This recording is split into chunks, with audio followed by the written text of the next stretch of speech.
Si quieres conocer la lectura de obra Rojo Sombrío de José Guerrero, Brigitte Bardot de Antonio Saura, 2 de mayo 4 de Fernando Sobel, entre otras obras, y si además quieres recorrer la ciudad encantada de Cuenca, su puente, sus casas colgantes y más, quédate a ver esta cápsula de nuestro canal Confesiones Plásticas. Hoy estoy en Cuenca. He vuelto tras muchos años de ausencia. Esta ciudad afincada en las montañas del centro-este de España, muy cerca de Madrid, en Castilla-La Mancha, otorga un goce a los sentidos sin igual, y por ello hay que volver siempre a ella. Una ciudad cargada de magia. Recorrer sus empinadas calles empedradas, sus ruinas, su puente de San Pablo, su plaza mayor, sus casas coloridas de la calle Alfonso VIII y, por supuesto, sus callejuelas, calles, pasajes y escondrijos que pasan por debajo de las casas son una invitación a perderse para encontrarse. Cuenca habita la roca, habita la piedra y habita el abismo sin llegar a caer jamás en él. Observar sus casas colgantes situadas sobre los ríos Júcar y Huécar llenan el alma de contento y refuerzan la idea de que el ser humano también es capaz de crear belleza. Soy Maite Barros, licenciada en Bellas Artes, pintora y articulista, y te invito a suscribirte a este canal, dar like y dejar tu comentario. Te convido a que te quedes a recorrer esta ciudad, su museo de arte abstracto y su pulso mágico. Intentaré describir sucintamente esta historia, la historia de Cuenca, pues Cuenca da para mucho. Una ciudad que fue fundada por los árabes como fortaleza de Cunca en el siglo VIII y que Alfonso VIII conquistó en 1177, otorgándole el fuero de Cuenca, uno de los más prestigiosos de Castilla.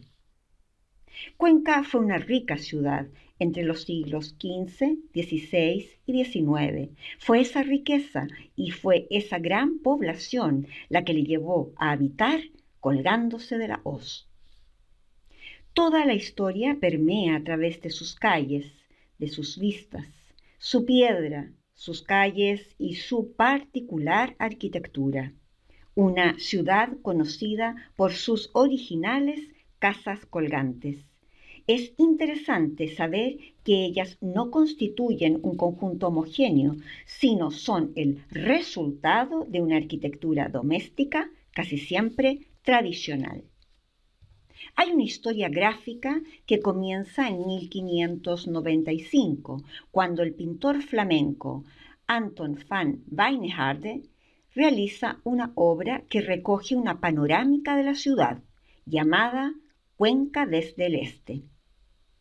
Las que ahora se llaman casas colgantes son las únicas que mantienen esa imagen, esa estampa de la cornisa de San Martín edificada, plasmada por van Wijngaarden. Casi todas esas edificaciones de la cornisa fueron demolidas a principios del siglo XX. Es entonces que se proyectan unas nuevas, en donde se incluyen las hoy características galerías de madera. La denominación de casas colgantes es muy tardía y se consolida probablemente en 1920. El puente de piedra del siglo XVI que cruzaba el río Huécar había sido representado por muchos artistas como un emblema de la ciudad. A partir del siglo XVIII, al lado de esas representaciones van apareciendo las casas colgantes. Muchos artistas plasmaron la personalidad de esa particular arquitectura, como el estadounidense William Henry Clapp en 1907, o los españoles Aureliano Beruete en 1910, Joaquín Sorolla en 1910, o Santiago Rusiñol en 1916, por citar a algunos. Pero si hay un hecho que puso a las casas colgantes de Cuenca en la órbita internacional, fue la creación del Museo de Arte Abstracto Español en una de esas casas. Y claro está, para hablar del museo hay que hablar necesariamente de su fundador, Fernando Zóbel. Zóbel fue un pintor, grabador, historiador, profesor de caligrafía china, experto en manuscritos, licenciado en Filosofía y Letras en Harvard, con un estudio sobre García Lorca, un español nacido en Filipinas. Ese fue Zóbel. Zóbel viene a España en 1955 y se encuentra con un país centrado en sí mismo, una España de la posguerra, austera, adusta, oscura, anclada en su dolor y en su mirada religiosa y sacral. A esa España llega un personaje único como Fernando Zóbel, políglota, viajado, instruido, educado con una formación y cultura universal. Todo ello más un carácter generoso y articulador de amistades, tejedor de relaciones sociales. Es interesante saber que en 1955, cuando Zóbel viene a España, descubre y toma contacto con la pintura joven de artistas como Gerardo Rueda, Luis Feito, Antonio Lorenzo y más. Y es allí cuando comienza su colección de arte abstracto español. Pero esto es muy decidor, es muy importante, pues en la España de los 50 aún se debatía sobre la validez del arte abstracto. España vivía en un mundo de arte sacro y figurativo. Aunque Tapies, Chillida y Oteiza ya destacaban internacionalmente, eran ignorados en España.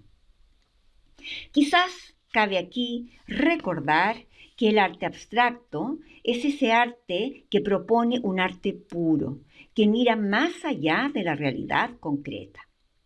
Se desarrolló a fines del siglo XIX y su teoría fue desarrollada por el artista y teórico del arte ruso Vasily Kandinsky, un movimiento que también fue influenciado por el fauvismo, el expresionismo y el cubismo.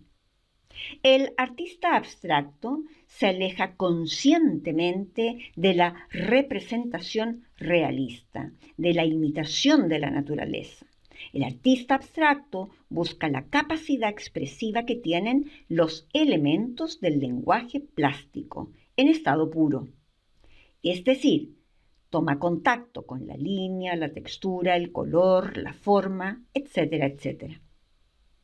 Desde ese lenguaje puro, el artista plasma, permea, da a conocer sus ideas, sus sensaciones de vida, sus reflexiones y emociones. La colección de arte abstracto español de Zóbel fue creciendo y creciendo, y junto con ello creció la necesidad de poner las obras en algún lugar que le permitiera compartirlas con la sociedad. Fernando Zóbel conoce al artista español Gustavo Torner en la Bienal de Venecia en 1962 y se crea una gran amistad y complicidad entre ambos.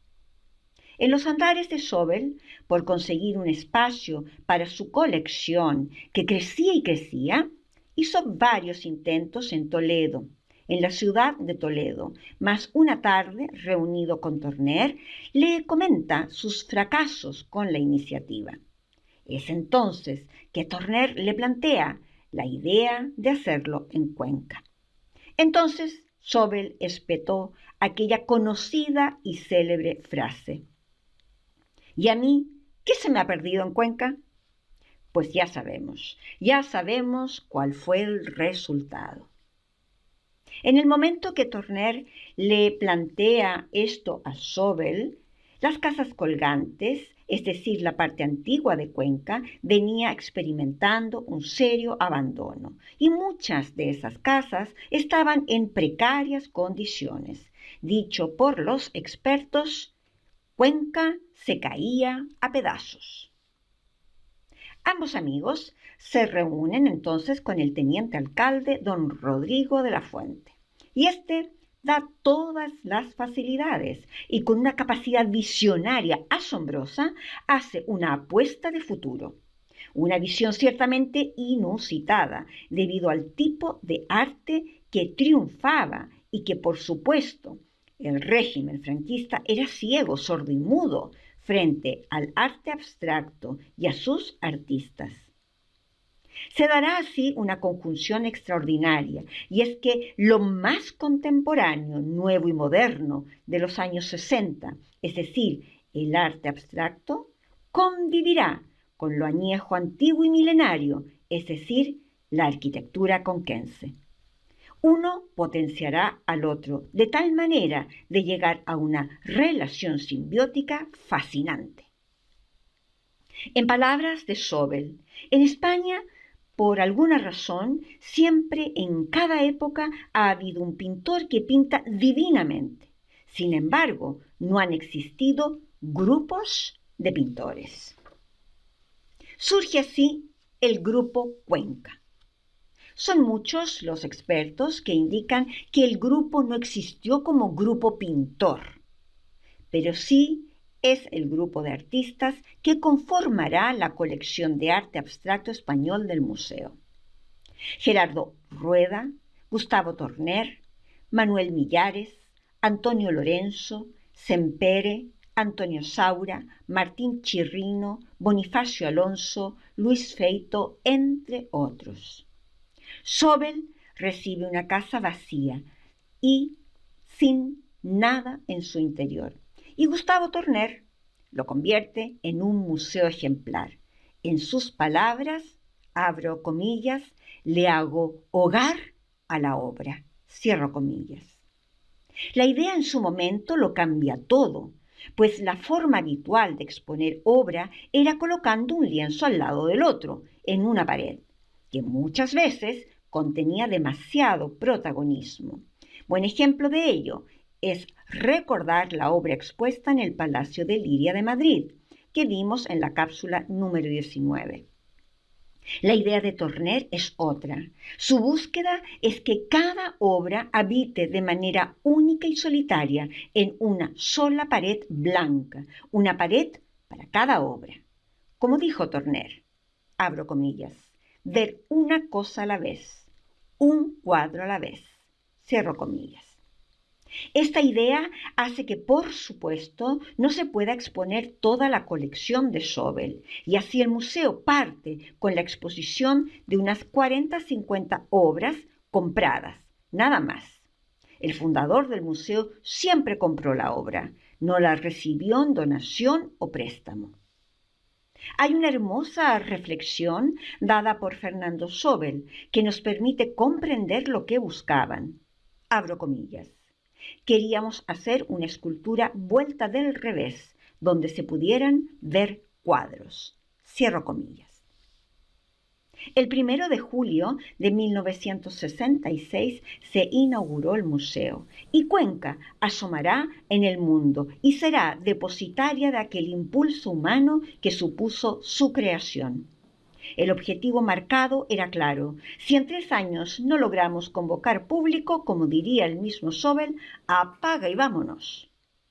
Se dice pronto, pero el éxito del museo fue rotundo y ello llevó a que a los 30 años de su creación, Cuenca fue declarada Patrimonio de la Humanidad por la UNESCO. Creo que sobra la reflexión sobre lo mucho que puede hacer un ser humano cuando es generoso, articulador, visionario y apasionado, y cuánto más puede hacer cuando se encuentra con otros como él. Sobel, Torner, el teniente alcalde de La Fuente y todo el grupo Cuenca son un gran ejemplo de ello. Preocupado por lo que pudiese ser el devenir del museo tras su muerte, Fernando Zóbel gestionó el traspaso del mismo y de toda su colección, es decir, dona todo su fondo a la Fundación March en 1980, la cual sigue manteniendo y administrando el museo hasta el día de hoy.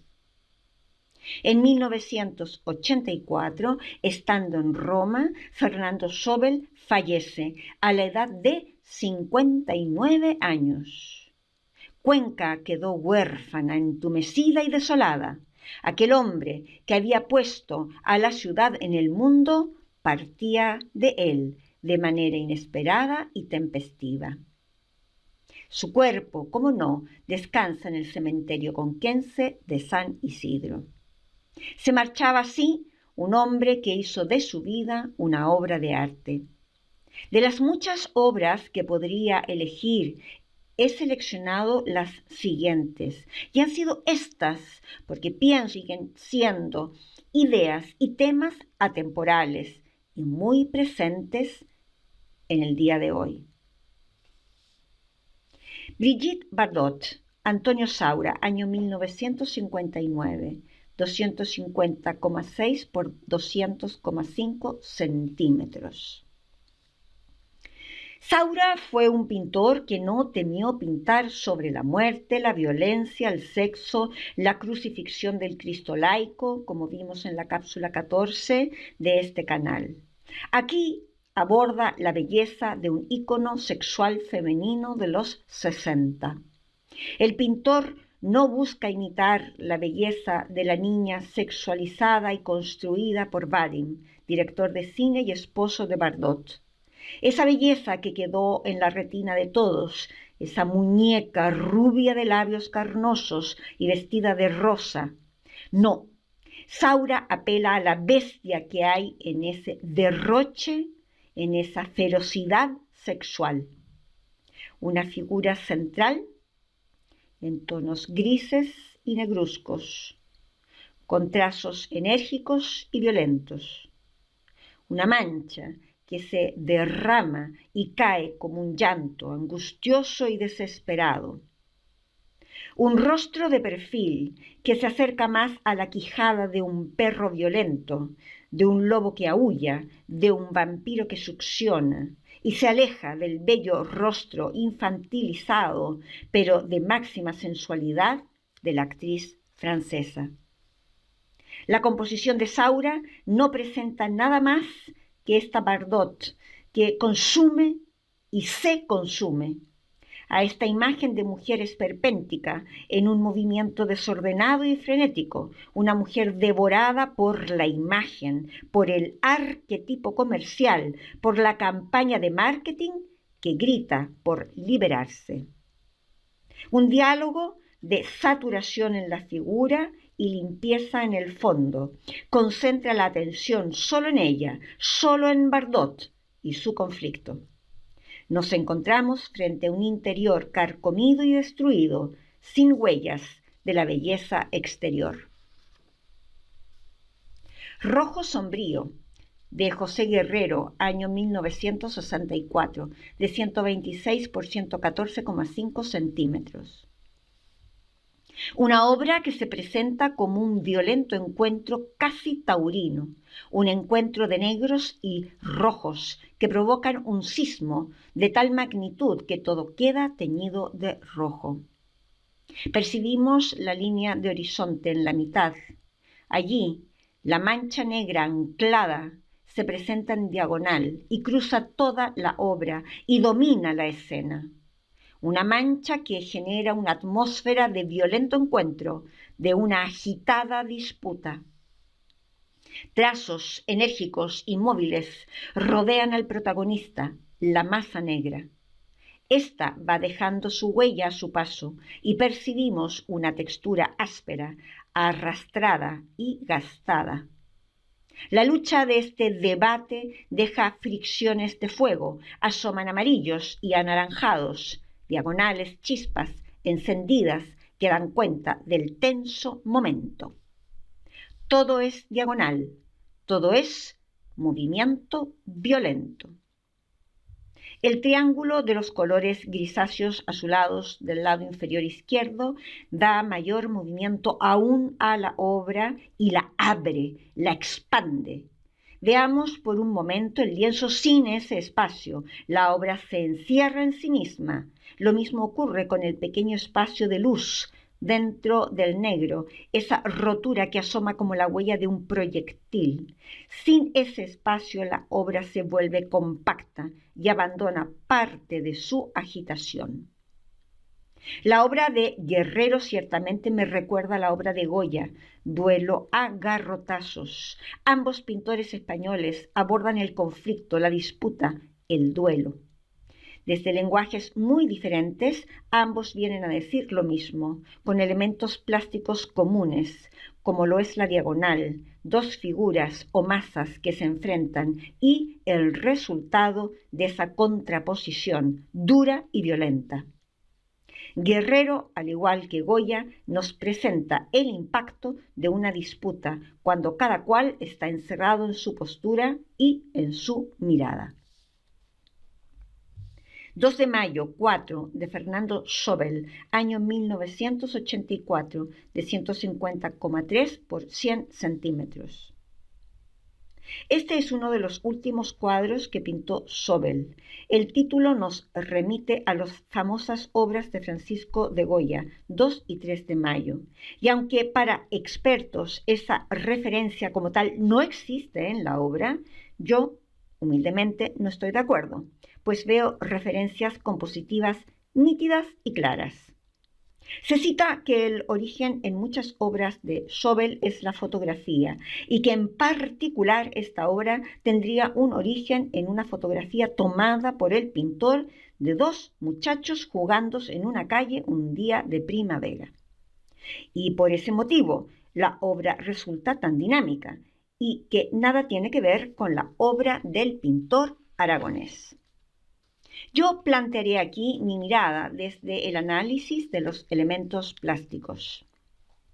En la obra de Goya vemos una línea de horizonte a media altura, una gran diagonal vertical que conforma el hombre que extiende sus brazos esperando el fusilamiento. Una gran horizontal que está representada por el fusil. Básicamente es la estructura composicional desde las direcciones. La obra de Sobel presenta la misma estructura, una línea de horizonte a mediana altura, donde se ancla una gran diagonal verde que protagoniza toda la obra y es interceptada por una débil horizontal roja que se dirige de derecha a izquierda, la cual con su trayecto impacta al trazo verde. Este trazo verde queda cruzado en toda su longitud por esta línea roja. En la obra de Goya vemos al final, en último plano, una catedral.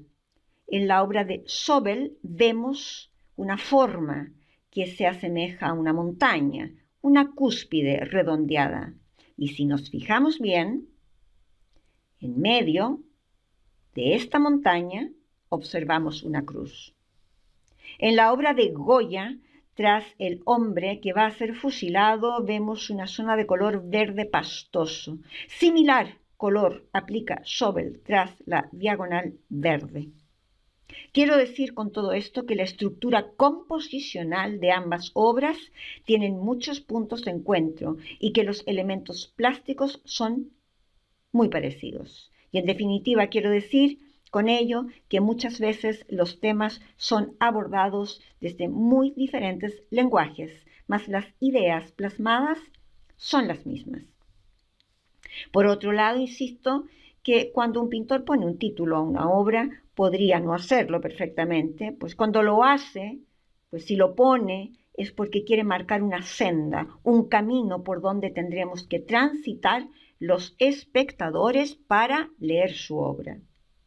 Alguna referencia hizo Sobel a la idea pintada por Goya en sus obras referidas al 2 y 3 de mayo, lo cual no quita que a su vez se haya basado en una fotografía de su autoría. El impacto que recibe el trazo verde es el mismo que recibe el hombre fusilado, un embiste violento de uno hacia otro que marca y determina la existencia. Acero inoxidable y chatarra plateada de Gustavo Torner, años 1961-1962, de 165 por 162 centímetros. Torner, el socio de Sobel, fue uno de los primeros artistas en suscribir la importancia del giro hacia la abstracción, iniciado por Antoni Tàpies en 1953. El pintor conquense compone desde un arte matérico, áptico, con maderas, raíces, arenas, chapas metálicas y más. Aunque Torner compone desde una materia prácticamente no intervenida, compone inevitablemente desde los elementos que conforman parte del lenguaje pictórico. Observamos una línea de horizonte que divide claramente un arriba de un abajo. Arriba, el cielo se expresa y se hace valer por una textura lisa, pulida, monocroma, que nos lleva a la idea de lo perfecto, lo calmo, lo cauto, que no agrede ni hace daño, aquello lejano al ser humano. Abajo, la tierra se expresa contrariamente a través de una textura oxidada, áspera, llena de cicatrices, de hendiduras, de colores marrones, sienas, zonas de luces, zonas de sombra. Es decir, abajo está lo imperfecto, lo acontecido, lo doliente, la vida que sí conoce el ser humano. En definitiva, Torner nos muestra un paisaje, una mirada a lontananza desde algún punto de la ciudad que nos permite ver cielo y tierra, cielo y ríos, cielo y abismo, es decir, un paisaje de Cuenca. Luego de deambular, de perderme y de encontrarme, llena de sensaciones que me llevan a reflexionar y a cuestionarme sobre diversos aspectos de la vida humana por aquel bello espacio que brinda el museo, llego a su última planta. Allí me encuentro con un espacio abierto, único, que me hace sentir y vivir el abismo. 4 ventanas en lo alto de un muro que da hacia el Huécar. Me hace observar un paisaje que me hace sentir que estoy frente a una pintura, un cuadríptico hecho por la naturaleza. Quizás, como decía Gabriela Mistral, la mejor artista de todos. Un paisaje que se transforma en sus luces, en sus sombras, una obra viva y móvil, una obra inacabada, una obra que lleva allí antes que nada, antes que la ciudad, antes que el museo y antes que yo misma. Esa última sala del museo es un acierto como lo es todo el espacio. El museo en sí es una obra de arte. Aquella idea que tuvo Fernando Sobel de hacer una escultura por dentro, donde se puedan encontrar cuadros, ese hogar para la obra que diseñó Torner, se apodera de todos los sentidos, se apodera y ya no te deja. Su balcón con vistas a la hoz del Huécar dan sentido a esa simbiosis entre arquitectura, naturaleza y obra plástica. El dentro y el afuera. Ese dentro desde donde, cobijados por muros, escaleras, vigas, también hay ventanas y balcones para habitar también el exterior. Como es dentro, es afuera, y como es fuera, es dentro. Ese viejo edificio que tuvo la capacidad de ser útero y contener en vida a esas obras de arte abstracto contemporáneo en su interior, se traduce en un gozo estético, palpitante, un deleite para todos los sentidos, un llamado urgente a la reflexión. Uno de los mayores méritos de Fernando Sobel, de Torner y aquel visionario teniente alcalde de La Fuente es haber conseguido que las casas colgadas de Cuenca sigan siendo casas vivas y no un museo contenedor de cadáveres del pasado. Sobel dejó la mayor huella que puede dejar un ser humano, un legado trascendente y tangible. Sobel no solo dio valor al arte, sino que dio valor a dar valor. Haber tenido la sensibilidad de ver bajo esa cuenca que se caía a pedazos es de un mérito sublime, pues ahora cada pasadizo, cada piedra, cada muro, cada balcón, cada escondrijo, cada escalera que sube y que baja, cada esquina, cada plaza, cada vista que nos hace admirar al Huécar por un lado y al Júcar por el otro, dos ríos orgullosos que rodean la ciudad. Todo ello hace sentir el poder del ser humano cuando crea. Cuánta belleza puede llegar a fundar es inacabable. Ese es el triunfo de Cuenca.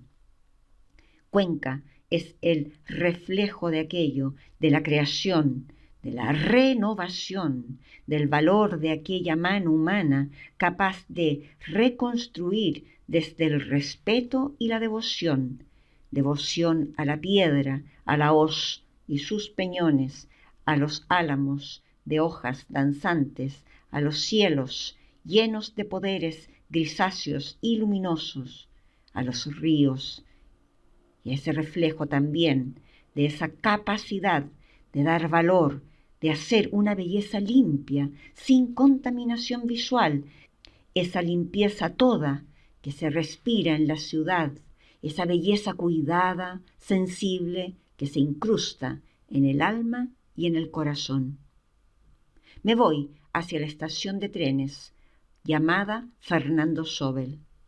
Me voy de Cuenca, cruzando su puente San Pablo y dando un último vistazo a su imponente estampa, a ese majestuoso Museo de Arte Abstracto Español que parece un animal ancestral que mira orgulloso a lontananza, sabiendo que desde allí habita sin miedo y con absoluta certeza que nadie le moverá.